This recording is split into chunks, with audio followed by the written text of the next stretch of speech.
আজকের ক্লাসে আমরা শিখব আবৃত দশমিক থেকে সামান্য ভগ্নাংশে কিভাবে রূপান্তরিত করা যায়।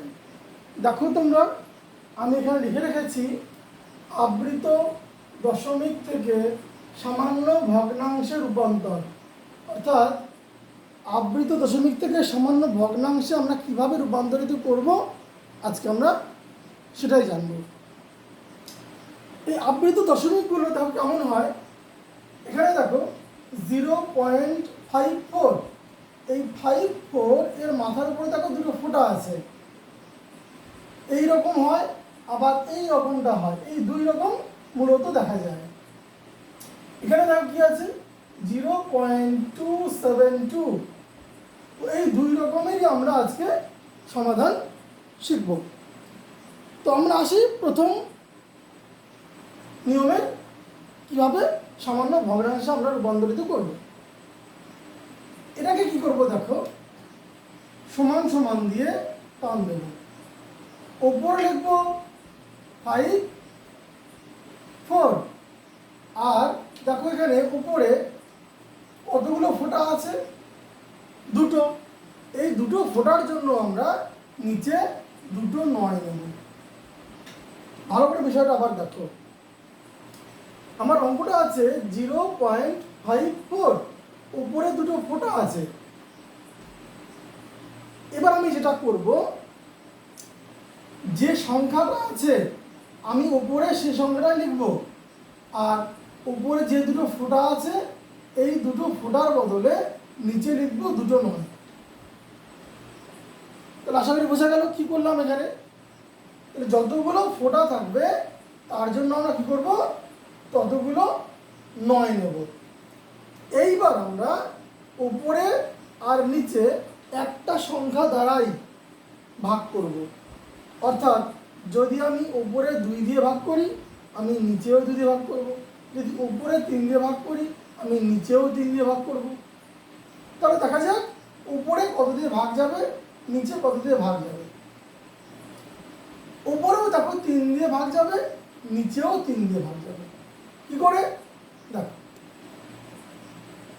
3 18 কত হয়, 54, আমরা প্রত্যেকেই জানি। আবার এটাকে আমি 3 দিয়ে কাটি, কত হয়, 3 তিরিকে 9, আবার 3 তিরিকে 9। আর কি করলাম, এই যে 54 উপরে আছে, এটাকে আমরা 3 দিয়ে ভাগ করলাম, ভাগ করে ভাগফল হলো কত, 18। আবার এই যে 99, এটাকেও আমরা 3 দিয়ে ভাগ করলাম, ভাগ করে ভাগফল কত হলো, 33। আবার দেখো এটা আবার 3 দিয়ে ভাগ যাবে, 3 6 18, আবার এটাও দেখো 3 দিয়ে ভাগ যাবে, 3 11 33। তাহলে আবারও দেখো এটাকে আমি 3 দিয়ে ভাগ করে তার উত্তর পেলাম কত, 6। 33কে 3 দিয়ে ভাগ করলাম, ওর উত্তর কত পেলাম, 11। তাহলে আমার সামান্য ভগ্নাংশটা কি দাঁড়ালো, 6 এর 11। হয়ে গেল। যদি এই ধরনের পরীক্ষাতে প্রশ্ন আসে, তাহলে এই পদ্ধতিতে করার পরে আমার উত্তর হবে এটা। মূলত ক্লাস 6-এ এই অঙ্কটি থাকে, শুধু 6-এ, কারণ 7 8-এ এই ধরনের অঙ্ক থাকে না, 6-এ এই ধরনের অঙ্ক কিন্তু তোমরা পাবে। তো এইরকম একটা নিয়ম গেল। এবার এইরকম নিয়মটা দেখা যায়, সমান সমান দিয়ে টান দেব, উপরে যা আছে তাই লিখব, 272।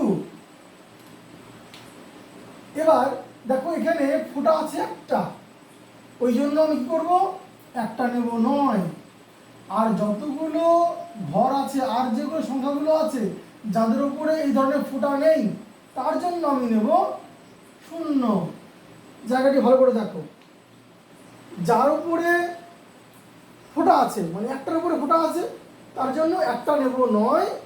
আর এখানে ঘর আছে কতগুলো, এই যে দুটো ঘর আছে, এই দুটো ঘরের কিন্তু, মানে এই দুটো সংখ্যার উপরে কিন্তু এই ফোঁটাটা নেই, সেই কারণে এই দুটো সংখ্যার জন্য আমি নেব দুটো 9। আবারও বলছি, যার একটার উপরে যেহেতু ফোঁটা আছে এই জন্য একটা নয়, আর এই দুটোর উপরে ফোঁটা নেই জন্য দুটো শূন্য। এইবার করব কি, যে দুটোর উপরে ফোঁটা নেই সেই দুটো সংখ্যা আমরা এখানে কি করব, বিয়োগ করে দেব। ভালো করে ব্যাপারটা বোঝো। এখানে যে সংখ্যাটি রয়েছে আমি পুরো সংখ্যাটি লিখেছি, এবার উপরে একটা ফোঁটা আছে জন্য একটা নিয়েছি 9, আর এই দুটোর উপরে ফোঁটা নেই জন্য দুটো নিয়েছি 0। এবার করছি কি, আমরা উপরে এই দুটো সংখ্যা যেহেতু উপরে ফোঁটা নেই এই জন্য এই সংখ্যাটিকে এই মূল সংখ্যা থেকে, মানে এই সংখ্যা থেকে আমরা বিয়োগ করব। তাহলে কি করলাম, আবারও বলছি, এই সংখ্যাটি পুরোটি লিখেছি, লিখবার পরে যার উপরে ফোঁটা নেই সেটাকে বিয়োগ করেছি, আর উপরে যার একটার উপরে ফোঁটা আছে জন্য একটা 9, আর দুটোর উপরে ফোঁটা নেই জন্য দুটো 0। এবার আমরা করব কি, এবার আমরা নিচে যা আছে তাই লিখব, আর উপরে করব কি, আমরা উপরে করব বিয়োগ, অর্থাৎ এই পুরো সংখ্যা থেকে 27টাকে আমরা বিয়োগ করব। তাহলে বিয়োগ করলে কত হবে, 245। কিভাবে, 12 থেকে 7 বাদ দাও 5, হাতে থাকে 1, এবার 2 আর 3, 7 থেকে 3 বাদ দাও হবে 4, আর 2 করতে 2 আছে। এইবার আমরা ঠিক আগের অঙ্কে যেভাবে আমরা কাটাকাটি করেছিলাম এখানেও আমরা সেইভাবে কাটাকাটি করব। তো দেখা যাক, এই অঙ্কে দেখো শেষে 5 আছে, তাহলে অবশ্যই এটা 5 দিয়ে ভাগ যাবে। আবার নিচের সংখ্যাটি দেখো শেষে 0 আছে, শেষে 0 থাকলেও সেটি 5 দিয়ে ভাগ যাবে। সুতরাং উপরের সংখ্যাটিও 5 দিয়ে ভাগ যাবে, নিচের সংখ্যাটিও 5 দিয়ে ভাগ যাবে। তাহলে আমরা কি করব, 5 দিয়ে ভাগ করি। উপরে যদি 5 দিয়ে ভাগ করি কত হয়,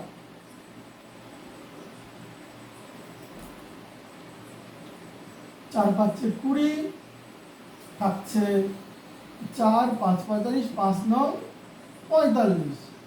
আমি যদি এটাকে 5 দিয়ে ভাগ করি কত হয়, 5 18 90 সঙ্গে 0। তাহলে আমি কত পেয়ে গেলাম, এখানে এখানে পেয়ে গেলাম আমি 49। এটা কেটে হলো 49, আর এটা কেটে হলো কত, 18।